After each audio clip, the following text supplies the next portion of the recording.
ವೀಕ್ಷಕರೇ, ನಕ್ಷತ್ರ ನಾಡಿ ವಿಶೇಷ ನೇರ ಪ್ರಸಾರ ಕಾರ್ಯಕ್ರಮಕ್ಕೆ ತಮ್ಮೆಲ್ಲರಿಗೂ ಪ್ರೀತಿಯ ಸ್ವಾಗತ. ನಾನು ಕಾವ್ಯ ಆಚಾರ್. ಎಂದಿನಂತೆ ಜ್ಯೋತಿಷ್ಯ ಶಾಸ್ತ್ರ ಹಾಗೆ ಪ್ಲಾನೆಟ್ ಅಸ್ಟ್ರಾಲಜಿಯ ಬಗ್ಗೆ ನಿಖರವಾದಂತಹ ಮಾಹಿತಿಯನ್ನು ನೀಡೋದಕ್ಕೆ ಇವತ್ತಿನ ಕಾರ್ಯಕ್ರಮದಲ್ಲಿ ನಮ್ಮ ಜೊತೆ ಪಂಡಿತ್ ದಿನೇಶ್ ಗುರೂಜಿಯವರಿದ್ದಾರೆ. ಅವರನ್ನ ಕಾರ್ಯಕ್ರಮಕ್ಕೆ ಬರಮಾಡಿಕೊಳ್ತಾ ಕಾರ್ಯಕ್ರಮವನ್ನು ಶುರು ಮಾಡ್ತಾ ಹೋಗೋಣ.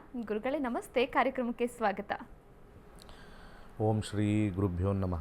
ಹರಿ ಓಂ. ಓಂ ಶುಂ ಶುಕ್ರಾಯ ನಮಃ. ಓಂ ನಮೋ ಭಗವತೆ ವಾಸುದೇವಾಯ. ಓಂ ನಮೋ ನಾರಾಯಣಾಯ. ನಮಸ್ಕಾರ ವೀಕ್ಷಕರೇ, ಗುರೂಜಿಯವರನ್ನ ಕಾರ್ಯಕ್ರಮಕ್ಕೆ ಬರಮಾಡಿಕೊಂಡಿದ್ದಾಯಿತು. ನೀವು ಕೂಡ ಕರೆ ಮಾಡಬಹುದಾಗಿದೆ, ಮಾತನಾಡಬಹುದಾಗಿದೆ. ನಿಮ್ಮ ವೈವಾಹಿಕ ಜೀವನ, ಶಿಕ್ಷಣ ಹಾಗೆ ಯಾವುದೇ ಆರ್ಥಿಕ ಸಮಸ್ಯೆಗಳಿರಬಹುದು, ಮುಂದಿನ ಭವಿಷ್ಯ ಇರಬಹುದು, ಅದರ ಬಗ್ಗೆ ಸಂಪೂರ್ಣವಾದಂತಹ ಮಾಹಿತಿ ಬೇಕಾದಲ್ಲಿ ಕರೆ ಮಾಡಿ ಮಾತನಾಡಿ ಅಂತ ಹೇಳ್ತಾ ಇನ್ನು ಮೊದಲ ಕರೆ ಸಿದ್ಧವಾಗಿದೆ. ನಮಸ್ತೆ, ಎಲ್ಲಿಂದ ಕರೆ ಮಾಡ್ತಾ ಇದ್ದೀರಾ? ತಮ್ಮ ಹೆಸರು? ಬೆಂಗಳೂರಿಂದ. ಓಕೆ, ಗಿರಿಜಾ ಅಂತ. ಯಾರ ಬಗ್ಗೆ ಕೇಳಬೇಕಾಗಿತ್ತು? ನನ್ನ ಬಗ್ಗೆನೇ. ನಿಮ್ಮ ಬಗ್ಗೆನೇ ಕೇಳಬೇಕಾಗಿತ್ತಾ? ಓಕೆ, ಯಾವ ವಿಚಾರವಾಗಿ? ನನಗೆ ಯಾವಾಗಲೂ ಆರೋಗ್ಯ ಸರಿ ಇಲ್ಲ. ಆರೋಗ್ಯಕ್ಕ? ಹಾಗಾದ್ರೆ ಪ್ರಶ್ನಾಶಾಸ್ತ್ರಕ್ಕೆ ಹೋಗ್ಬೋದು. ಒಂದು ಸಂಖ್ಯೆಯನ್ನ ಹೇಳಿ, 1ರಿಂದ 249 ಒಳಗೆ 1. 11. 11. ಗುರುಗಳಿದ್ದಾರೆ, ಮಾತನಾಡಬಹುದು. ನಮಸ್ಕಾರ. ನಮಸ್ತೆ. ಪ್ರಶ್ನಾಶಾಸ್ತ್ರದಲ್ಲಿ ಕೋಟಿ ಕೋಟಿ ನಮಸ್ಕಾರಗಳು ಗುರುಜಿಗಳೇ. ಅಯ್ಯೋ, ವಾಪಸ್ ಹೆಂಗೆ ಕೊಡೋದು ಅಷ್ಟು ಕೋಟಿ ಕೊಟ್ಟರೆ? ವಾಪಸ್ ಹೆಂಗಮ್ಮ ಕೊಡೋದು ಅಷ್ಟು ಕೋಟಿ ಕೊಟ್ಟರೆ? ತುಂಬಾ ಚೆನ್ನಾಗಿ ಬರ್ತಿದೆ. ಖುಷಿ ಆಗುತ್ತೆ ನೋಡೋಕೆ. Very good. ಆರೋಗ್ಯದಲ್ಲಿ ಆಹಾರದ ಸಮಸ್ಯೆ ತೋರಿಸ್ತಾ ಇದೆ. ಯಾಕೆ ಅಂತಂದರೆ, ನೀವು ಸ್ಕ್ರೀನ್ ಮೇಲೆ ನೋಡಿದ್ರೆ 5ನೇ ಮನೆ ಫ್ರೂಟು ಆರೋಗ್ಯ ಚೆನ್ನಾಗೇ ಇದೆ. ಇಲ್ಲಿ ಬಾಯಿ ಅಂತ ತೋರಿಸ್ತದಲ್ಲ, 2ನೇ ಮನೆ ಬಾಯಿ. ಉಪವಾಸವನ್ನು ಮಾಡಿದ್ರೆ ಖಂಡಿತ ನಿಮ್ಮ ಆರೋಗ್ಯ ಚೇತರಿಕೆ ಆಗುತ್ತೆ. ಆರೋಗ್ಯದಲ್ಲಿ ಬದಲಾವಣೆ ಬರಬೇಕು ಅಂತಂದರೆ ಒಂದು ಕೆಂಪು ಕಲರ್ ದಾರ ಕಟ್ಕೊಳ್ಳಿ. ಕೆಂಪು ಕಲರ್ ದಾರ, ರೆಡ್ ಕಲರ್ ಮಂಗಳವಾರ ಕಟ್ಕೊಳ್ಳಿ. 3 ಸುತ್ತು ಬರಬೇಕು. ಹಾಗೆ ಓಂ ಅಂಗಾರಕಾಯ ನಮಃ ಅಂತ ಒಂದು ಮಂತ್ರ ಹೇಳಿ. ಓಂ ಅಂಗಾರಕಾಯ ನಮಃ. ಆ ಮಂತ್ರವನ್ನು ಹೇಳಿ, ಏನೂ ಸಮಸ್ಯೆ ಇಲ್ಲ. ಇದು ದೇಹದ ವಿಚಾರದಲ್ಲಿ ಬಂದಾಗ. 6ನೇ ಮನೆ ಕಾಯಿಲೆಯನ್ನು ತೋರಿಸ್ತಕ್ಕಂಥ ಚಂದ್ರ ಮಾನಸಿಕ ಸ್ವಲ್ಪ ಹಿಂಸೆ ಅಥವಾ ಕೋಲ್ಡು, ಕಾಫು ಈ ರೀತಿಯಾಗಿರ್ತಕ್ಕಂಥ ಒಂದು ಆಸ್ಥಮ್ಯಾಟಿಕ್ ಕಂಡೀಷನ್ ಹೆಚ್ಚಾಗಿರೋದ್ರಿಂದ ಅಕ್ಕಿಯನ್ನು ದಾನ ಮಾಡಿ. ಬೇರೆ ಯಾವುದೂ ತೊಂದರೆ ಇಲ್ಲ. ಇಷ್ಟು ಮಾಡಿ, ನಿಮಗೆ 2-3 ಮಂತ್ಸಲ್ಲೇ ಚೇಂಜಸ್ ಬರುತ್ತೆ. ಒಳ್ಳೆಯದಾಗಲಿ.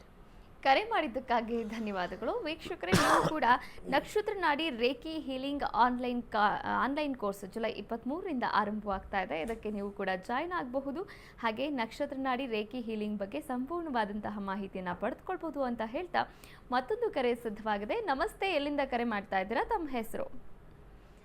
ಕಡಿತವಾಗಿದೆ, ಸಂಪರ್ಕ ಕಡಿತಗೊಂಡಿರುವಂಥದ್ದು. ವೀಕ್ಷಕರಿನ ಜ್ಯೋತಿಷ್ಯ ಆನ್ಲೈನ್ ಕ್ಲಾಸಸ್ ಆಗಸ್ಟ್ 11ರಿಂದ ಪ್ರಾರಂಭವಾಗ್ತಾ ಇದೆ. ಅದರ ಜೊತೆಗೆ ಜುಲೈ 23ರಿಂದ ನಕ್ಷತ್ರ ನಾಡಿ ರೇಖಿ ಹೀಲಿಂಗ್ ಆನ್ಲೈನ್ ಕೋರ್ಸಸ್ ಕೂಡ ಆರಂಭವಾಗ್ತಾ ಇದೆ. ಈ 2 ಕ್ಲಾಸಸ್ಗೂ ಕೂಡ ಸೇರ್ಕೊಳ್ಳೋದ್ರಿಂದ ನಿಮ್ಮ ಒಂದು ಮೆಂಟಲ್ ಎಬಿಲಿಟಿ ಕೂಡ ಸ್ಟೇಬಲ್ ಆಗಿ ನಿಲ್ಲುತ್ತೆ. ಹಾಗೆ ಮುಂದಿನ ಒಂದು ಗುರಿಗಳಾಗಿರ್ಬೋದು, ಅದರ ಬಗ್ಗೆ ಪಕ್ವತೆಯಿಂದ ನೀವು ಯೋಚನೆಯನ್ನು ಮಾಡಬಹುದು ಅಂತ ಹೇಳ್ತಾ ಮತ್ತೊಂದು ಕರೆ ಸಿದ್ಧವಾಗಿದೆ. ನಮಸ್ತೆ, ಎಲ್ಲಿಂದ ಕರೆ ಮಾಡ್ತಾ ಇದ್ದೀರಾ? ತಮ್ಮ ಹೆಸರು? ನಮಸ್ತೆ ಮೇಡಮ್. ಯಾರ ಬಗ್ಗೆ ಕೇಳಬೇಕಾಗಿತ್ತು? ಈ ನಮ್ಮೊಂದು ಆಸ್ತಿ ಬಗ್ಗೆ ಕೇಳಬೇಕಾಗಿತ್ತು. ಇನ್ನೊಮ್ಮೆ ಹೇಳಿ. ನಮ್ಮೊಂದು ಫ್ಲಾಟ್ ಖರೀದಿ ಮಾಡಬೇಕಿದ್ದೀವಿ. ಸರಿಯಾಗಿ ಫ್ಲಾಟ್ ಬಗ್ಗೆ ಕೇಳಬೇಕಾಗಿತ್ತಾ? ಓಕೆ, ಪ್ರಶ್ನಾಶಾಸ್ತ್ರಕ್ಕೆ ಹೋಗ್ಬೋದು. ಒಂದು ಸಂಖ್ಯೆಯನ್ನ ಹೇಳಿ. 65. 65. ಓಕೆ, ಫ್ಲಾಟ್ ಏನಾಗಿದೆ? ಗುರುಜಿಗಳಿದ್ದಾರೆ, ಅವರ ಬಳಿ ಮಾಹಿತಿಯನ್ನ ಕೊಡಬಹುದು. ಹೇಳಿ. ನಮಸ್ತೆ ಗುರುಜಿ. ಹೇಳಿ.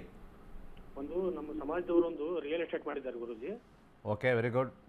ಅದರಲ್ಲಿ ನಾವು ಒಂದು ಅಮೌಂಟ್ ಹಾಕ್ಬೇಕು ಅಂತ ಮಾಡಿದ್ದೀವಿ. ಅದು ಮುಂದೆ ಒಳ್ಳೇದಾಗುತ್ತೆ ಏನೋ? ನಿಮ್ಮ ಸಮಾಜದವ್ರ ಮೇಲೆ ನಿಮ್ಗೆ ನಂಬಿಕೆ ಇಲ್ಲ? ಅಲ್ಲಿ ಒಂದು ಪ್ಲಾಟ್ ಮಾಡಿದ್ದಾರೆ, ಒಂದು 50 ಅಲ್ಲ, ಫಸ್ಟು ನಮ್ಮ ಸಮಾಜದವರು ಅಂತ ಬೇರೆ ಹೇಳಿದ್ದೀರ ಅಂತೀವಿ ವಾಹಿನಿಲಿ. ನಿಮ್ಮ ಸಮಾಜದವ್ರ ಮೇಲೆ ಡೌಟ್ ಬಂದ್ಬಿಟ್ಟು ಇದಾಗುತ್ತೋ ಇಲ್ವೋ ಅಂತ. 3ನೇ ಮನೆ ಅಲ್ಲಿ ನೆಲೆಸಕ್ಕಾಗಲ್ಲ, ಇನ್ವೆಸ್ಟ್ಮೆಂಟ್ ಪರ್ಪಸ್ ಅಂತ ತೋರಿಸ್ತಾ ಇದೆ. ಕೇಳಿಸ್ತಾ? ಕೇಳುತ್ತೆ ಗುರುಜಿ. ಇನ್ವೆಸ್ಟ್ಮೆಂಟ್ ಪರ್ಪಸ್ ಮಾತ್ರ ವರ್ಕ್ ಆಗುತ್ತೆ.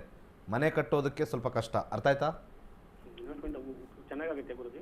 ಇನ್ವೆಸ್ಟ್ಮೆಂಟ್ ಬರ್ತದೆ, ಮಾರ್ಬೋದು. ಆಮೇಲೆ ಸ್ವಲ್ಪ ಲೇಟ್ ಆಗುತ್ತೆ, ಮಾರ್ಬೋದು. 3ನೇ ಮನೆ ಯಾವಾಗಲೂ ಮಾರ್ತಕ್ಕಂಥ ತೋರಿಸ್ತಾ ಇದೆ. 4ನೇ ಮನೆ ಬಂತು ಅಂದರೆ ಅಲ್ಲಿ ಕಟ್ಟೋದು ಅಂತ ತೋರಿಸ್ತಾ ಇದೆ. ಇಲ್ಲಿ ಕಟ್ಟೋದಿಲ್ಲ, ಮಾರೋದು ತೋರಿಸ್ತಾ ಇದೆ. ಸ್ವಲ್ಪ ನಿಧಾನ. ರೆಟ್ರೋಗ್ರೇಡ್ ಬಂದರೆ ಸ್ವಲ್ಪ ನಿಧಾನ, ಬಟ್ ಸ್ವಲ್ಪ ಆದರೂ ಲಾಭ ಬರುತ್ತೆ. 2ನೇ ಮನೆ, 3ನೇ ಮನೆ, 5ನೇ ಮನೆ ಜೊತೆ ಸ್ವಲ್ಪ 12 ತೋರಿಸಿದೆ. ಇದೆಲ್ಲ ಲಾಭವನ್ನು ಕೊಡುತ್ತೆ. ಸ್ವಲ್ಪ ಕಮ್ಮಿ ಲಾಭ. ಇನ್ವೆಸ್ಟ್ಮೆಂಟ್ ಪರ್ಪಸ್ ಪರವಾಗಿಲ್ಲ ಅಂದರೆ ಮಾಡಿ, ಒಳ್ಳೆಯದಾಗುತ್ತೆ. ನೋಡಿ, ಲಾಭ ನಷ್ಟದ ಬಗ್ಗೆ ಗೊತ್ತಾಗಬೇಕು ಅಂತಂದ್ರೆ ನೀವು ಕೂಡ ಜ್ಯೋತಿಷ್ಯವನ್ನ ಕಲೀಲೇಬೇಕು ಅಂತ ಹೇಳ್ತಾ ಮತ್ತೊಂದು ಕರೆ ಸಿದ್ಧವಾಗಿದೆ. ನಮಸ್ತೆ, ಎಲ್ಲಿಂದ ಕರೆ ಮಾಡ್ತಾ ಇದ್ದೀರಾ? ತಮ್ಮ ಹೆಸರು? ಮನೋಜ್ ಅಂತ ಮೇಡಮ್. ಯಾರ ಬಗ್ಗೆ ಕೇಳಬೇಕಾಗಿತ್ತು? ನಮ್ಮ ಬಗ್ಗೆ ಮೇಡಮ್. ಯಾವ ವಿಚಾರವಾಗಿ ಕೇಳಬೇಕಾಗಿತ್ತು? ಜಾಬ್ ಸಂಬಂಧ, ಹೆಲ್ತ್ ಸಂಬಂಧ ಮೇಡಮ್. ಜಾಬ್ ಮತ್ತೆ ಹೆಲ್ತ್ ಪ್ರಾಬ್ಲಮ್ ಇಂದ ಜಾಬ್ ಬಿಡಬೇಕಾಗ್ತೈತಿ ಮೇಡಮ್ ಪ್ರತಿ ಸಲ. ಓಕೆ, ಪ್ರಶ್ನಾಶಾಸ್ತ್ರಕ್ಕೆ ಹೋಗಬಹುದು. ಒಂದು ಸಂಖ್ಯೆಯನ್ನ ಹೇಳಿ. 108. 108. ಗುರುಗಳಿದ್ದಾರೆ, ಮಾತನಾಡಬಹುದು. ನಮಸ್ಕಾರ. ನಮಸ್ತೆ ಗುರುಜಿ. 6ನೇ ಮನೆ ರೋಗವನ್ನು ತೋರಿಸುತ್ತೆ, ನಿಮ್ಮ ವೃತ್ತಿಯನ್ನು ತೋರಿಸುತ್ತೆ. ರೋಗ ಪ್ರತಿ ಸಲ ಜಾಬ್ ಬಿಡಬೇಕಾಗ್ತಿದ ಗುರುಜಿ. ಜಾಬ್ ಹೆಲ್ತ್ ಸಂಬಂಧ ಜಾಬ್ ಬಿಡ್ಬೇಕಾಗ್ತಿತ್ತು ಗುರುಜಿ ಪ್ರತಿ ಸಲ. ಏನು ಪ್ರಾಬ್ಲಮ್, ಹೆಲ್ತ್ ಪ್ರಾಬ್ಲಮ್ ಇಂದ ಜಾಬ್ ಕಳ್ಕೊಂಡು ಹಾಕ್ತೀನಿ ಗುರುಜಿ. ಮತ್ತೆ ಈಗ ಜಾಬ್ ಟ್ರೈ ಮಾಡಾಕ್ತೀನಿ, ಹುಡುಕಾಡಾಕ್ತೀನಿ, ಮತ್ತೆ ಸಿಗ್ತಿಲ್ಲ. ಕರೀತಾರೆ ಅಂತಾರೆ, ಇನ್ನೂ ಮಾತ್ರ ಕರೆಕ್ಟಿಲ್ಲ ಗುರುಜಿ. ಅಲ್ಲಿಂದ ಅಪ್ಲಿಕೇಶನ್ ಹಾಕಿ ಬರಾಕ್ತೀನಿ, ಇಂಟರ್ವ್ಯೂ ಹಾಕಿ ಬರಾಕ್ತೀನಿ, ಯಾರು ಕರೆಕ್ಟಿಲ್ಲ ಗುರುಜಿ. 8ನೇ ಮನೆ ಶುಕ್ರನ ಕಾಂಬಿನೇಷನ್ನು, ವೃತ್ತಿ ಸ್ಥಾನ ಆಗಿರ್ತಕ್ಕಂಥ ಕಸ್ಬ್ 6.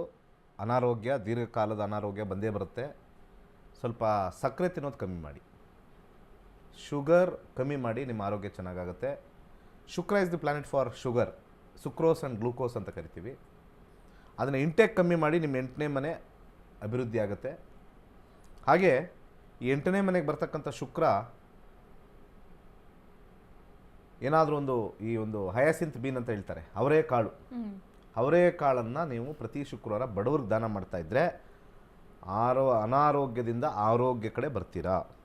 ಹಾಗೆ ಕೆಲಸದಲ್ಲೂ ಸಮಸ್ಯೆ ಕ್ಲಿಯರ್ ಆಗುತ್ತೆ ಅಂತ ಹೇಳಿ ಇಲ್ಲಿ ಕಸ್ಪ್ ಹೇಳ್ತಾ ಇದೆ. ಇದು ಸಮಸ್ಯೆ ಇದೆ ಅಂತ ತೋರಿಸ್ತಾ ಇದೆ. ಎಸ್, ನಿಜ. ಇಷ್ಟು ಮಾಡಿ ನಿಮಗೆ ಇಮಿಡಿಯೇಟ್ ಒಂದು 3 ಮಂತ್ಸ್ ಒಳಗಡೆ ಒಳ್ಳೆಯದಾಗುತ್ತೆ. ಕರೆ ಮಾಡಿದ್ದಕ್ಕಾಗಿ ಧನ್ಯವಾದಗಳು. ನೋಡಿ, ಶೈಕ್ಷಣಿಕವಾಗಿ ಆಗಿರಬಹುದು, ಆರ್ಥಿಕವಾಗಿ ಆಗಿರಬಹುದು, ವೈವಾಹಿಕ ಜೀವನ ಆಗಿರ್ಬೋದು, ಅಥವಾ ಉದ್ಯೋಗ ಆಗಿರ್ಬೋದು, ಈ ಎಲ್ಲದರಲ್ಲೂ ಎಲ್ಲ ಕ್ಷೇತ್ರದಲ್ಲೂ ಕೂಡ ನಮಗೆ ಒಂದು ಸಮಸ್ಯೆಗಳಿದ್ದೇ ಇರುತ್ತೆ. ಆ ಸಮಸ್ಯೆಗಳಿಗೆ ಪರಿಹಾರ ಮಾರ್ಗ ಬೇಕು ಅನ್ನೋದೇ ಆದಲ್ಲಿ ನಾವು ಜ್ಯೋತಿಷ್ಯ ಶಾಸ್ತ್ರವನ್ನು ಹಾಗೆ ಪ್ಲಾನೆಟ್ ಅಸ್ಟ್ರಾಲಜಿಯ ಬಗ್ಗೆ ಒಂದು ಸಂಪೂರ್ಣವಾದಂತಹ ಮಾಹಿತಿಯನ್ನು ಕೂಡ ಪಡೆದುಕೊಳ್ಬೇಕಾಗತ್ತೆ. ಪ್ಲಾನೆಟ್ ಅಸ್ಟ್ರಾಲಜಿಯ ಬಗ್ಗೆ ಒಂದು ಕ್ಲಾಸ್ ಕೂಡ ಇರುವಂಥದ್ದು.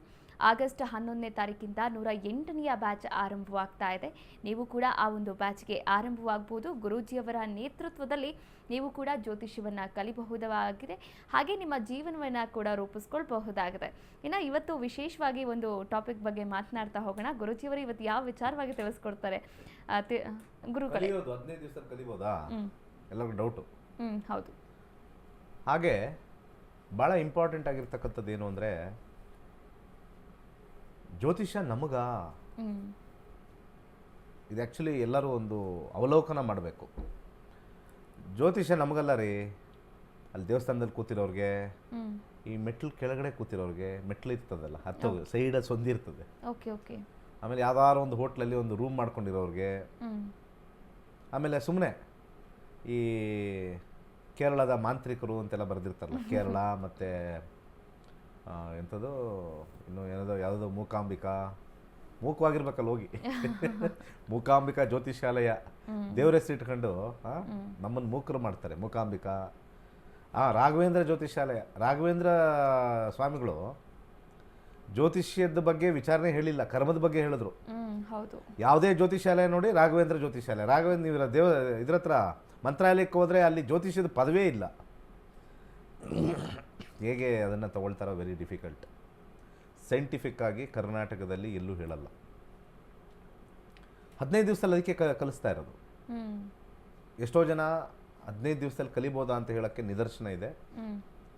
ಸಣ್ಣ ಸಣ್ಣ ಯಂಗ್ಸ್ಟರ್ಸ್ 25 ವರ್ಷ 30 ವರ್ಷ ನಮ್ಮ ಪ್ರತಿ ದಿವಸ ವಾಹಿನಿಯಲ್ಲಿ ಹೇಳ್ತೀರ. ಇನ್ನು ನೋಡ್ತಾ ಇರ್ತಕ್ಕಂಥವ್ರಿಗೆ ಇನ್ನೇನು ಬೇಕು ಇದಕ್ಕಿನ್ನ? ಇನ್ನೇನು ಬೇಕು? ಗ್ಯಾರಂಟಿ 15 ದಿವಸದಲ್ಲಿ ಬರುತ್ತಾ? ನನಗೆ ಗಣಿತ ಬರಲ್ಲ, ನಾನು ಓದಿರೋದು ಕಮ್ಮಿ, ನಿಮಗೆ ನೀವೇ ಡೌನ್ ಮಾಡ್ಕೋತಾ ಇದ್ದೀರಾ. ಸಾಧನೆ ಮಾಡಿರೋರಿಗೆ ಯೋಚನೆ ಮಾಡಿ. ಕಾಲಿರಲ್ಲ, ಬರೀ ಕೈ ಇರುತ್ತೆ. ಈ ವೀಲ್ ರೇಸ್ ಅಂತ ಬರ್ತದೆ, ಅವ್ರು ಹೆಂಗೆ ಯೋಚನೆ ಮಾಡಿರಬೇಕು? ಕಾಲಿಲ್ಲ, ನಾನು ನಡ್ಕೊಂಡು ಹೋಗೋ ಕಾಲ, ಬಸ್ ಹತ್ತಕ್ಕಾಗಲ್ಲ, ಫ್ಲೈಟ್ ಹತ್ತಕ್ಕಾಗಲ್ಲ, ಟ್ರೈನ್ ಹತ್ತಕ್ಕಾಗಲ್ಲ ಅಂತ ನಾವು ಯೋಚನೆ ಮಾಡಿ ಕೂತಿರೋರಿಗೆ, ಕಾಲೇ ಇಲ್ಲದೆ ಇರೋರು ಮೆಡಲ್ ತೊಗೊಂಡ್ರಲ್ಲ, ಅದನ್ನು ಸಾಧನೆ ಮಾಡಬೇಕು. ನನ್ನ ಸಾಧನೆ ಈ ಶಾಸ್ತ್ರನ ಮನೆ ಮನೆಗೂ ಮುಟ್ಟಬೇಕು. ಹಿಂದೂ ಸನಾತನ ಧರ್ಮದ ಮೇಲೆ ನಿಮಗೆ ಅಭಿಮಾನ ಇದ್ದರೆ ಜ್ಯೋತಿಷ್ಯ ಶಾಸ್ತ್ರ ಕಲೀರಿ. ಒಬ್ಬ ಮುಸಲ್ಮಾನ್ ಇರ್ಬೋದು, ಕುರಾನ್ ಓದಲೇಬೇಕು ಅಂತ ಅವ್ರ ಮನೇಲಿ ಹೇಳ್ತಾರೆ. ಒಬ್ಬರು ಕ್ರಿಶ್ಚಿಯನ್ ಇರ್ಬೋದು, ಭಾನುವಾರ ಚರ್ಚಿಗೆ ಹೋಗಿ ಪ್ರಾರ್ಥನೆ ಮಾಡಲೇಬೇಕು ಅಂತ ಅದು ನಿಯಮ. ಜೈನ್ ಧರ್ಮದಲ್ಲಿ ಹುಟ್ಟಿದ್ರೆ 24ನೇ ಇರ್ತಕ್ಕಂಥ ತೀರ್ಥಂಕರ ಮಹಾವೀರ್ ಜೈನ್ ನಮೋಕಾರ ಮಂತ್ರ ಹೇಳಲೇಬೇಕು. ಓಂ ನಮೋ ಹರಿಹಂತಾನಾಮ್ ಅಂತ ಸ್ಟಾರ್ಟ್ ಆಗುತ್ತೆ. ಆ ಮಂತ್ರ ಹೇಳಲೇಬೇಕು. ಸಿಕ್ಕಾಗಿ ಹುಟ್ಟಿದರೆ ನೀವು ಗುರುದ್ವಾರಕ್ಕೆ ಹೋಗಲೇಬೇಕು. ಹಾಕ್ತಾರಲ್ಲ ಅದು ಟರ್ಬನ್ ಹಾಕಲೇಬೇಕು. ಸಿಂಗ್ ಇಸ್ ಕಿಂಗ್ ಥರ ಟರ್ಬನ್ ಹಾಕಲೇಬೇಕು. That is the rule. ಅದೆಲ್ಲ ಬಿಟ್ಬಿಟ್ಟು ನಮ್ಮದೊಂದಿದೆ ಚಿತ್ರಾನ್ನ. ನಮ್ಮದೊಂದು ಚಿತ್ರಾನ್ನ ಇದೆ. ಅದು ಚಿತ್ರಾನ್ನ ಅಂತ ಕರೆಯಲ್ಲ, ವಿಚಿತ್ರಾನ್ನ. ವಿ ಸೇರಿಸ್ಬೇಕಲ್ಲಿ, ವಿಚಿತ್ರಾನ್ನ. ಈ ವಿಚಿತ್ರಾನ್ನದಲ್ಲಿ ನಾವು ಹಿಂದೂಗಳು ಅಂತ ಅನ್ಸ್ಕೊಂಡಿದ್ದೀವಿ. ಅಲ್ಲ, ನಾವು ದೇವಸ್ಥಾನಕ್ಕೆ ಹೋಗ್ತೀವಲ್ಲ ಗುರುಗಳೇ. ನಮಗೇನೋ ದುಡ್ಡು ಬರಬೇಕು ಅಂತ ಹೋಗ್ತಾರೆ. ಪಂಜಾಬಿಗಳು ಗುರುದ್ವಾರಕ್ಕೆ ಹೋಗೋಕ್ಕೆ ನಮ್ಮ ಪಂಥ ಅಂತ ಹೋಗ್ತಾರೆ. ಮುಸ್ಲಿಮರು ಹೋಗ್ತಕ್ಕಂಥದ್ದು ನಮ್ಮ ಪಂಥ ಅಂತ ಹೋಗ್ತಾರೆ. ಕ್ರಿಶ್ಚಿಯನ್ ನಮ್ಮ ಪಂಥ ಅಂತ ಹೋಗ್ತಾರೆ. ನಾವೆಲ್ಲ ಹೋಗೋದು ನನಗೆ ದುಡ್ಡು ಸಿಕ್ಕಿಲ್ಲ, ಅವನು ಸಿಕ್ತು. ದೇವಸ್ಥಾನ ನಿಂತ್ಕೊಂಡು ಅವಳು ಒಡವೆ ಹಾಕಿದ್ದಾಳೆ, ಇವಳು ಒಡವೆ ಹಾಕಿದ್ದಾಳೆ. ಆದರೆ ಇತ್ತೀಚೆಗೆ ದೇವಸ್ಥಾನಕ್ಕೆ ಹೋದರೆ ದುಡ್ಡು ಕಳ್ಕೊಂಬರೋದೇ ಜಾಸ್ತಿ ಆಗಿದೆ. ಯಾಕಂದರೆ ಅಷ್ಟು ದುಡ್ಡು ಹಾಕಬೇಕು, ಇಲ್ಲಿ ಇಷ್ಟು ಕಾಣಿಕೆ ಹಾಕಬೇಕು, ಆಮೇಲೆ ದುಡ್ಡು ಕಳ್ಕೊಂಬಂದ್ಮೇಲೆ ದೇವ್ರನ್ನ ಬೈತಾರೆ. ನೀನು ಇದೆಯಾ, ನೀನು ದೇವ್ರೇ, ನಿನ್ನನ್ನು ನೋಡೋಕೆ ಬಂದಾಗ ನಾನು ಕಳ್ಕೊಂಡೆ ಅಂದರೆ ನೀನು ಇದ್ದಿದ್ರೆ ಕಾಪಾಡಬೇಕಾಗಿತ್ತಲ್ಲ. ಈ ಕ್ವಶನ್ಸ್ ಎಲ್ಲ ಕೇಳ್ತಾರೆ. ಹೌದೌದು. ಅಂದರೆ ದೇವರು ಒಂಥರ ಸೆಕ್ಯೂರಿಟಿ ಗಾರ್ಡ್ ಆಗಿಬಿಟ್ಟಿದ್ದಾನೆ. ಓಕೆ, ಅರ್ಥ ಆಯ್ತಾ? ನಮ್ಮ ಜಗತ್ತಲ್ಲಿ ಏನಾಗಿದೆ ಅಂದರೆ ದೇವ್ರನ್ನ ನಾವೆಲ್ಲ ಹಿಂದೂಗಳು ಸೆಕ್ಯೂರಿಟಿ ಗಾರ್ಡ್. ನ್ಯಾಯನೇ ಒಂದು ಪವಿತ್ರ ಸ್ಥಾನದಲ್ಲಿ ದೇವ್ರನ್ನ ಇಟ್ಟಿಲ್ಲ. ಮೂಲ ಕಾರಣ ಭಾಳಷ್ಟು ದೇವರುಗಳಾಗಿದೆ. ತುಂಬ ಜನ ದೇವರುಗಳಾಗ್ಬಿಟ್ರೆ ಬಾಸ್ ಒಬ್ಬ ಇರಬೇಕು. ಹೌದು. ಕಂಪ್ನಿಲಿ ಮೂರು ಬಾಸ್ ಆದ್ರೆ ಏನಾಗುತ್ತೆ? ಇವನು ಕೇಳದ, ಅವ್ನು ಕೇಳದ, ಅದೇ ಅತಂತ್ರ ಆಗುತ್ತೆ. ಅತಂತ್ರ. ಸೊ ನಮಗೂ ಈಗ ಹಿಂದೂಲಿ ಒಳ್ಳೆ ವರ್ಡ್ ಯೂಸ್ ಮಾಡಿದ್ರು ಕಾವ್ಯ ಅವರು. ಈಗ ಜ್ಯೋತಿಷ್ಯದಲ್ಲಿ ಅತಂತ್ರ ಆಗಿದೆ, ಹಿಂದೂ ಧರ್ಮದಲ್ಲಿ ಅತಂತ್ರ. ಈ ಕಡೆ ಜೈ ಬಜರಂಗ್ ಬಲಿ ಅಂತ ಒಬ್ರು ಹೇಳ್ತಾರೆ, ಅವನು ಆಂಜನೇಯನ ಭಕ್ತ. ಈ ಕಡೆ ಇನ್ನೊಬ್ಬ ಜೈ ಶ್ರೀರಾಮ್ ಅಂತ ಹೇಳ್ತಾರೆ. ಶ್ರೀರಾಮನ ಬಂಟನೇ ಆಂಜನೇಯ, ಅವರಿಲ್ಲ ಈ ಕಡೆ ಶ್ರೀ ಬಂದ. ಇನ್ನೊಬ್ರು ಬರೀ ಕೃಷ್ಣನ ಬಗ್ಗೆನೇ, ಹರೇ ಕೃಷ್ಣ ಹರೇ ರಾಮ, ಹರೇ ಕೃಷ್ಣ ಹರೇ ರಾಮ. ಅಲ್ಲಿ ರಾಮ ಸೇರಿಸಿದ್ದಾರೆ, ಕೃಷ್ಣನ್ ತೋರಿಸ್ತಾರೆ. ಹಾಗೆ ಇನ್ನೊಬ್ರು ಹೇಳ್ತಾರೆ ಬರೀ ನರಸಿಂಹ. ನಾವು ಮೂಲ ದೇವರೆಲ್ಲ ಒಂದೇ. ಆದರೆ ನಮಗೆ ಸಮಸ್ಯೆ ಏನಾಗಿದೆ, ನಾವು ಹೇಗೆ ದಿನಾ ಬೇರೆ ಬೇರೆ ಬೇರೆ ಬೇರೆ ಊಟ ಮಾಡ್ತೀವಿ, ಅದು ಬೇರೆ ಬೇರೆ ಭಗವಂತ ಇದ್ದಂಗೆ. ಆದರೆ ಹೊಟ್ಟೆ ಒಂದೇ ಅಲ್ವಾ, ಅದು ಭಕ್ತಿ. ಯಾವತ್ತು ನೀವುಗಳೆಲ್ಲ ಭಕ್ತಿ ಒಂದೇ, ದೇವರುಗಳ ಹಲವಾರು ಅಂತ ತಿಳ್ಕೊಂಬಿಟ್ರೆ, ಇವತ್ತು ದೋಸೆ ತಿಂದೆ, ಇಡ್ಲಿ ತಿಂದೆ, ನಾಳೆ ನಿನ್ನೆ ಚಿತ್ರಾನ್ನ ತಿಂದೆ, ಮೊನ್ನೆ ಪುಳಿಯೋಗರೆ ತಿಂದೆ, ಆಮೇಲೆ ಸ್ಯಾಂಡ್ವಿಚ್ ತಿಂದೆ, ಪಿಜ್ಜಾ ತಿಂದೆ, ಇವೆಲ್ಲ ಏನು ಗೊತ್ತಾ, ಇದೆಲ್ಲ food. That is different forms of food, forms of God. But ಎಲ್ಲೋ ಹೋಗುತ್ತೆ ಎಲ್ಲ ಒಟ್ಟಿಗೆ, ಹೊಟ್ಟೆಗೆ ಹೋಗುತ್ತೆ.